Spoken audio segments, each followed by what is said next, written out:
नमस्कार, मैं हूं संदीप चौधरी। रात के 9 बज चुके हैं। आप देख रहे हैं नेशनल न्यूज सेंटर और शुरुआत काले धन पर हो रही सियासत से। वैसे एक पुरानी कहावत है, politics makes for strange bed fellows. अब सियासत में भले ही जितनी दूरी हो, लेकिन एक मुद्दा ऐसा है जिस पर मायावती और मुलायम सिंह यादव की राय एक जैसी है। 500 और 1000 के नोट को बंद करने के फैसले को दोनों ने आज इमरजेंसी से, आपातकाल से जोड़ दिया।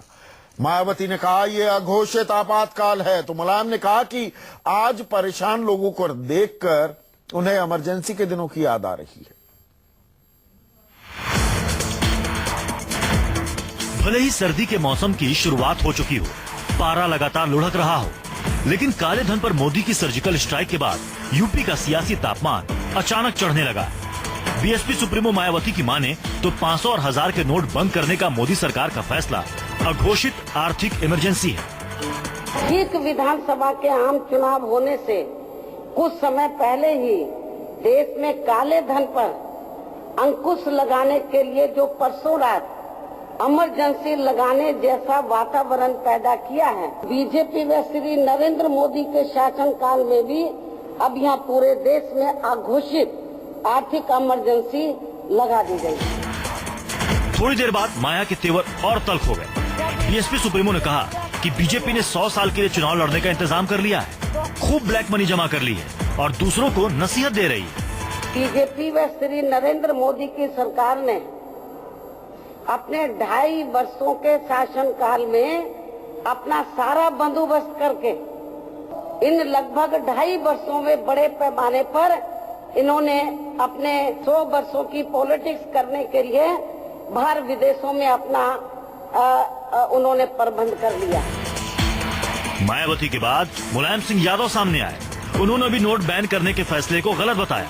मुलायम ने कहा कि विदेशों में जमा काले धन को तो सरकार देश नहीं ला पाई, अब आम लोगों को परेशान कर रही है। भाजपा ने कहा था कि विदेश से सरकार बनते ही काला धन लाएगी, लेकिन वे मात्र 3000-4000 रुपये ला पाए। हमारी राय है काला धन आए और देश के विकास में लगे, लेकिन जो बीच में ये प्रवेश कर दिया है, जो तरीका निकाला है, उसका खिलाफ है। बीजेपी के तमाम विरोधी इस मुद्दे को भुनाने में जुट गए हैं। कांग्रेस भी सरकार की नीयत है, लेकिन बीजेपी का दावा है कि विरोध वो लोग कर रहे हैं जिन्हें काले धन की सच्चाई सामने आने का डर है। ईमानदारों को आखिर किस बात का डर? ये जो विपक्ष के कुछ लोग घुमा फिरा करके फलसफे बांध रहे हैं, उनसे ये मात्र एक सवाल करना चाहिए कि क्या वो इस निर्णय के हक में है कि नहीं, हाँ या नहीं। ये बात तो वो कहते नहीं, लेकिन बहुत बड़ा फलसफा बांधते हैं। बीते कई दिनों से यूपी में महागठबंधन के सवाल पर फिलहाल मुलायम सिंह यादव ने ब्रेक लगा दिया है। मुलायम ने साफ कर दिया है कि वो आने वाले विधानसभा चुनाव में किसी भी राजनीतिक दल के साथ कोई गठबंधन नहीं करेंगे। हालांकि विलय के सवाल पर मुलायम ने साफ किया है कि विलय को लेकर समाजवादी पार्टी के दरवाजे सभी के लिए खुले हुए हैं। लेकिन सवाल इस बात का भी है कि महागठबंधन की पैरवी करने वाले मुलायम सिंह यादव ने इस बार अपने कदम पीछे क्यों खींच लिए। ये सीटों के तालमेल का मामला है या तमाम राजनीतिक दलों पर मुलायम के राजनीतिक दबाव का नया हथकंडा। कैमरा पर्सन धर्मेंद्र ठाकुर के साथ अशोक तिवारी, लखनऊ, न्यूज़ 24।